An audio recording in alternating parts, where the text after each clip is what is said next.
ही बहार है। पूस हो या महार, जेठ हो या आषाढ़, हर मौसम में हम जैसे रंगीले जवानों के लिए बस बहार ही बहार है।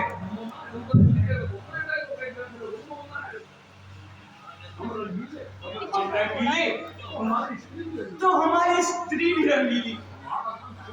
हमारा नाम चंपक तो उसका नाम चमेली। हमारा रूप ऐसा जैसे कंधा रुपया, और उसकी छवि ऐसी जैसे नए सिक्के की डेली।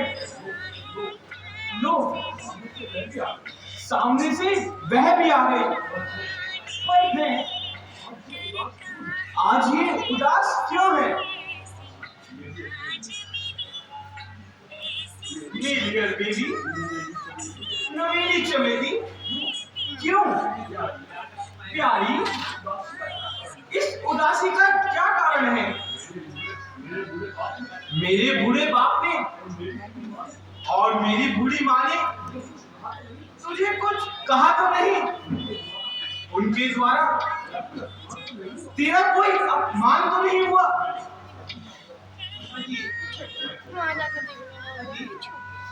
मैं तो उनकी सेवा करते करते थक गई, पर वो मुझे कुछ नहीं समझते। वह बुढ़िया तुम्हारी माँ, वह बुढ़िया मुझे तो सताती है। खुद तो कुछ काम धाम करती नहीं, हाथ के नीचे पांव रखती नहीं, बैठी बैठी हुक्म चलाती रहती है। मैं जब भी उसे कुछ दबी जमा से कहती हूँ तो मुझे आंखें दिखाती है और एक एक की सौ सुनाती है। और वह बूढ़ा, उस बूढ़े की तो कुछ न पूछो। वह तो मुझे इस तरह धमकाता है जैसे मैं उसी की हूँ। मेरा साड़ी पहनना उसे बुरा लगता है, मेरा पड़ोसी के साथ गाना बजाना उसे बुरा लगता है। दो घड़ी को तुमसे बातें क्या करो, वह चिल्लाता है। कभी बाजार से कुछ मिठाई मंगाती हो तो उसकी आंखों में खून उतर आता है। तुम तो दिन भर बाहर रहते हो, फिर तुम्हारे मुझसे तो इस घर में एक पल भी नहीं रहा जाता। एक दिन की हो, 2 दिन की, यह तो जन्म भर की मुसीबत है। क्या मेरी आबरू हाथ में मिलाने के लिए मुझसे शादी की थी? ओहो, इतनी निर्दयता, इतनी निष्ठा इन बूढ़े बुढ़ियों में, ऐसी निर्दयता है। मैं आज ही ठीक कर दूंगा, अभी कपड़े बदल कर आता हूँ। कब तक तू घर को बुहार लेना? घर को बुहार लेना? क्या मैं तेरी नौकरानी हूँ? मार मार कर ही ठीक करूंगी, रान कहीं मरती तो नहीं। ऐसी चुड़ैल तो कहीं बुखार भी तो नहीं आता।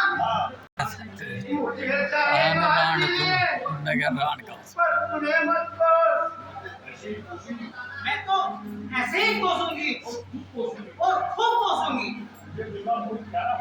तुझे बूढ़ा बहुत प्यारा है ना, तुझे पालने में झूला, मैं तो उस पर हाथ भी नहीं डालूं। क्या करूं? तेरा बेटा नहीं तो बोलने। बेटी चमेली, बूढ़ी के हृदय को मत सता, उसके सफेद बालों पर दया कर। फिर भगवान, कैसा समय आ गया, बहू ने सास को अपनी दासी समझ लिया। रहने भी दो, तुम घर के बड़े होकर ऐसी बातें करते हो। जाओ, बड़े मारो।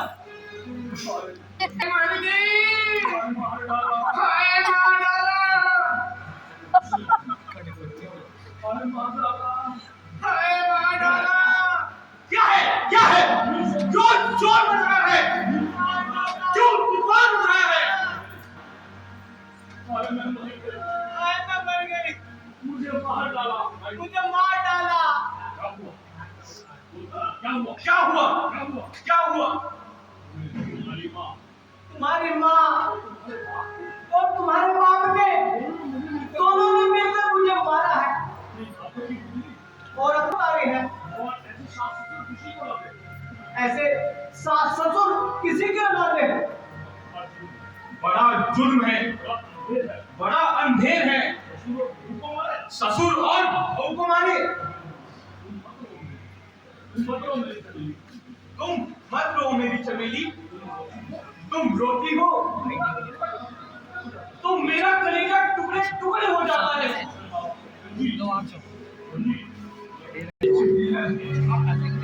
तेरे हाथों से अब पिटवाना चाहती है और रोने का बहाना कर रही है। मुझे धक्का देकर जमीन पर गिराया। क्यों धक्का दिया? इन्होंने जब समझाया तो उन्हें भी त्योरी बदलकर धमकाया। मैंने घर का सारा पानी भर लिया और इसने घड़े को हाथ भी नहीं लगाया।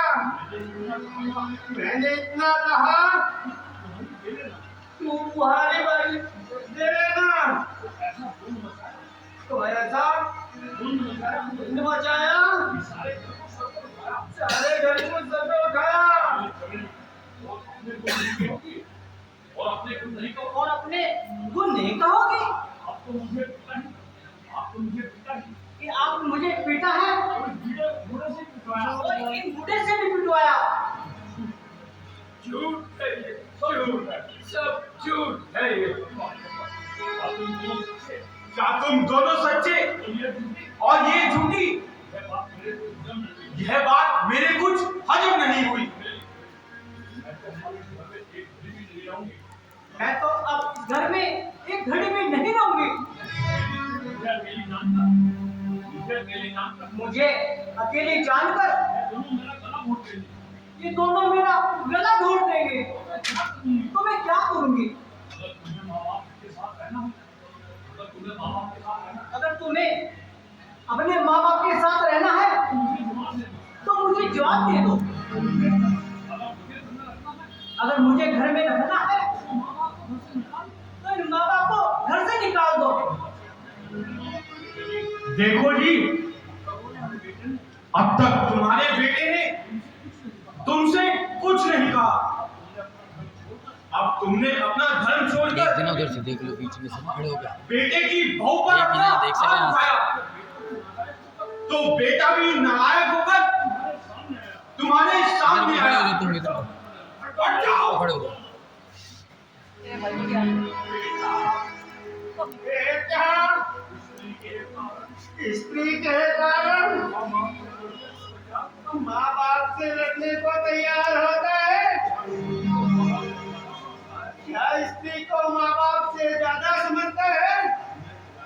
हमने खिलाया, दूध खिलाया, तेरा मलमूत्र उठाया, उसका मतलब आज तूने ये चुकाया कि मारने पर चढ़ाया। बट्टे जरा से ऊपर खड़ा। तूने ऐसा दूध लगाया। अरे बुढ़िया, उस दूध में तेरा क्या खर्च हुआ? वह तो प्रकृति का दिया हुआ है।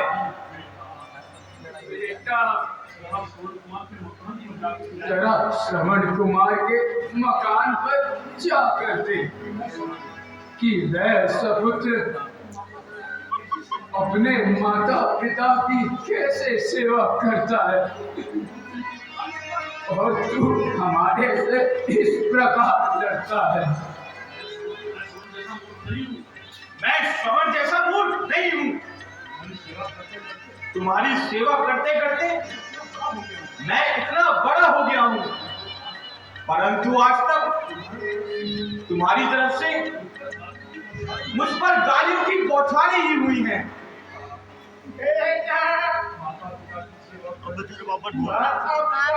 सेवा करने से वह फल प्राप्त होता है जो अनेक तीर्थ करने में और स्नान करने में मिलता है।